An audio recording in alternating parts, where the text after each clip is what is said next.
வணக்கம் மாணவர்களே. இந்த வீடியோவில் 11ஆம் வகுப்பு வணிக கணிதம் மற்றும் புள்ளியியல் இயல் 2 இயற்கணிதம் இதில் பயிற்சி 2இல் 4ல் முதல் கணக்கு பார்க்க போகிறோம். என்ன கொடுத்துருக்காங்க பாருங்கள். NPR = 1680, NCR = 70 எனில் N மற்றும் Rன் மதிப்புகளை காண்க. இங்கே NPR மதிப்பும் NCR மதிப்பும் கொடுத்துருக்காங்க. நம்ம N மற்றும் Rோட மதிப்புகளை கண்டுபிடிக்கணும். கண்டுபிடிக்கலாம். முதல்ல இந்த NPR எடுத்துக்கலாம். எவ்வளவு? 1680. இந்த NPRக்கு ஃபார்முலா என்னன்னா n factorial by n minus r factorial. இதான் ஃபார்முலா. 1680 இதை 1ன்னு எடுத்துக்கலாம். அடுத்து என்ன கொடுத்துருக்காங்க? NCR கொடுத்துருக்காங்களா? NCR = 70ன்னு கொடுத்துருக்காங்க.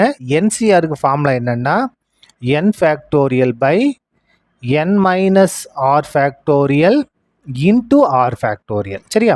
இது மட்டும் எக்ஸ்ட்ரா வரும். =70. இது ரெண்டாவது. இதை பயன்படுத்தி தான் நம்ம என்ன செய்ய போகிறோம்? n மற்றும் ஆரின் மதிப்பில் கண்டுபிடிக்க போகிறோம். இப்போ சமன்பாடு 1 2 கொண்டு வகுக்க போகிறோம். 1 2 கொண்டு வகுக்க போகிறோம். அப்போ பாருங்கள், n factorial by n minus r factorial வகுத்தல், இடது பக்கத்தை முதல்ல வகுத்துடணும். n factorial by n minus r factorial into r factorial equal to, இப்போ அதோட வலது பக்கம் என்ன இருக்குது? 1680 பை இதோட வலது பக்கம் 70. இதை சுருக்கிடலாமா பாருங்கள். இந்த இடத்துல இந்த 0 கேன்சல். 1 7 16 இருக்குது. 7 14, மிச்சம் 2. இங்கே வந்தால் 28. 28ல் 4 28. இப்போ பாருங்கள், இந்த வகுத்தில் பெருக்கலாம். மாற்றப்பறம் இது எப்படி மாறப்போகுது பாருங்கள். n factorial by n minus r factorial into இந்த வகுத்தில் பெருக்கலாம் மாற்றிச்சா போய் தலைகளை மாறும் பாருங்கள். n minus r factorial into r factorial by n factorial equal to 24. சொன்னது புரிஞ்சுதா? முதல் பின்னத்தை அப்படியே எழுதிட்டோம். வகுத்தில் பெருக்கலாம் மாதிரி ரெண்டாவது பின்ன தலைகளை மாறிச்சு. இப்போ எல்லாமே கேன்சல் ஆகும் பாருங்கள்.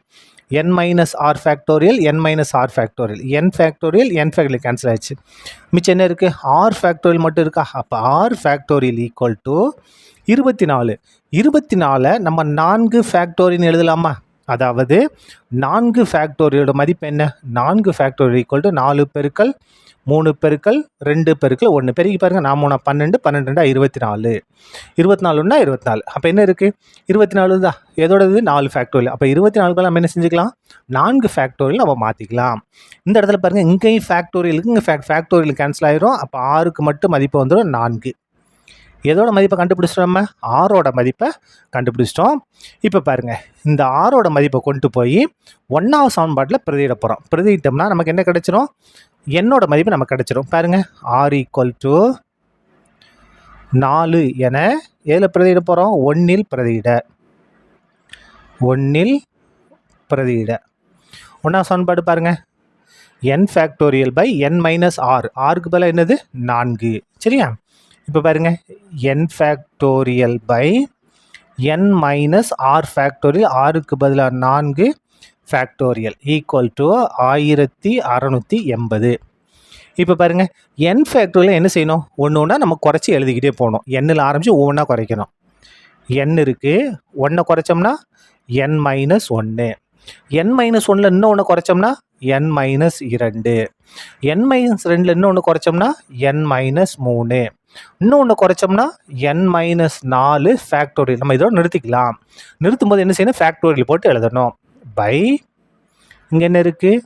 n minus 4 factorial equal to, இந்த இது உங்களுக்கு புரிஞ்சுதான்னு செக் பண்ணிக்கங்க. முதல்ல பாருங்கள், என்ன செய்யணும்னா n நம்ம என்ன செய்வோம்? 5 இருக்குன்னா அது எப்படி எழுதலாம்? 5 பெருக்கல் 4 பெருக்கல் 3 ஃபேக்டோரியல். எந்த இடத்துல நிறுத்துறோமோ அந்த இடத்துல ஃபேக்டோரியல் போட்டு நிறுத்துவோம். அதே தான் பாருங்கள், இங்கே என்ன இருந்துச்சு? n factorial. அப்போ n எழுதணும். திரும்ப என்ன செய்யணும்? அதுலேருந்து 1 மைனஸ் பண்ணணும். திரும்ப என்ன செய்யணும்? n மைனஸ் 1லேருந்து 1 மைனஸ் பண்ணணும். அப்போ n மைனஸ் 2.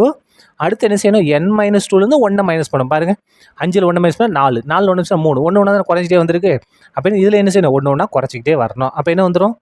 n மைனஸ் 3 வந்துடும். n மைனஸ் 1 குறைச்சா n மைனஸ் 4 வந்துடும். சரியா? இப்போ பாருங்கள், இந்த 1680 நம்ம பகா காரணியை பிரிச்சிடலாமா பாருங்கள். ரெண்டாவது எப்படி இது பண்ணுங்கள். 8 2 16, 4 2 8 0. திரும்பியும் ரெண்டாவது படை பயன்படுத்தலாம். 4 2 8, 2 2 4 0. திரும்ப ரெண்டாவது படை பயன்படுத்தலாம். 2 2 4, 1 2 2 0. திரும்ப ரெண்டாவது படை பயன்படுத்தலாம். என்ன வரும் பாருங்கள் இந்த இடத்துல 1 2 2, 1 2 0, I 2 10. இப்போ எந்த இது அஞ்சாவது படை பண்ணலாமா? 2 5 10, 1 5 5. இப்போ மூணாவது பாடு என்ன வரும்? 7 3 21, 7 1. அவ்வளோதானே? இப்போ பாருங்கள் இந்த 1680 நம்ம எப்படி எழுதலாம் அதுதான் ரொம்ப ரொம்ப முக்கியம். இங்கே பாருங்கள், இங்கே ஒரு நம்பர், அதை விட கம்மியான நம்பர், அதை விட கம்மியான நம்பர், அதை விட கம்மியான நம்பர், அதை விட கம்மியான நம்பர். இதில் இது வந்து கேன்சல் ஆயிரும், இது கேன்சல் ஆகும். அப்போ 4 நம்பர் இறங்கு வரிசையில் இருக்குது. இதை நம்ம அந்த மாதிரி மாற்றி எழுதணும். இங்கே 7 இருக்கா? அப்போ 7 இந்த இடத்துல 3 2 பெருங்க என்ன வந்துடும்? 6 வந்துடும். அப்போ 7 இருக்குது, 6 இருக்குது, 5 இருக்குது. இது எல்லாத்தையும் பெருங்க 2 2 4, 4 2 8. அப்போது 8 பெருக்கல் 7 பெருக்கல் 6 பெருக்கல் 5ன்னு எழுதலாம். இது 3 பெருக்கல் என்ன வந்துடும்? 2 2 4, 4 2 8. அதுக்கடுத்து இங்கே 7 இருக்கா? 7 வந்துடும். 2 3 பெருனா 6 வந்துடும், இந்த 5 வந்துடும். இப்போ பாருங்கள் மிச்சம் என்ன இருக்குது? n into n minus 1 into n minus 2 into n minus 3 equal to 8 பெருக்கல் 7 பெருக்கல் 6 பெருக்கல் 5. பாருங்கள் இங்கே n மைனஸ் 1 8, 8ஓட 1 கம்மி, n மைனஸ் 2 அடுத்து 1 கம்மி, அடுத்து 1 கரெக்டாக இருக்கா? நம்ம எதனாலும் சமப்படுத்திக்கலாம். அப்போ இங்கே என்னோட மதிப்பு என்ன? 8. இங்கே என்ன தானே ஃபஸ்ட்டு இருக்குது, அப்போ இங்கே ஃபஸ்ட்டு 8, அப்போ என்னோட மதிப்பு 8. நீங்கள் ரெண்டாவது கூட எடுக்கலாம். அப்போ ரெண்டாவது எடுத்தால் n மைனஸ் 1 எதுக்கு? ரெண்டாவது தான் இது பண்ணும். அப்போ n ஈக்குவல் டு 7 மைனஸ் 1 வந்தால் ப்ளஸ் 1, அப்போ 8 ஆயிரும். எதனாலும் நீங்கள் எடுத்து செக் பண்ணிக்கலாம். நான் உங்களுக்கு 2 இது போட்டு காமிச்சிருக்கேன், நீங்கள் எதனாலும் எடுத்துக்கலாம். சரியா? தேர்ஃபோர் நமக்கு தேவையான n மற்றும் rன் மதிப்புகளை கண்டுபிடிச்சிட்டோம். என்னோட மதிப்பு 8 மற்றும் ஆரோட மதிப்பு என்னென்னு கண்டுபிடிச்சிருக்கோம். முதல்ல கண்டுபிடிச்சிட்டோம் பாருங்கள் 4. ஆரோட மதிப்பு 4. சரியா? அவ்வளோதான், இந்த கணக்கு முடிந்தது. நன்றி.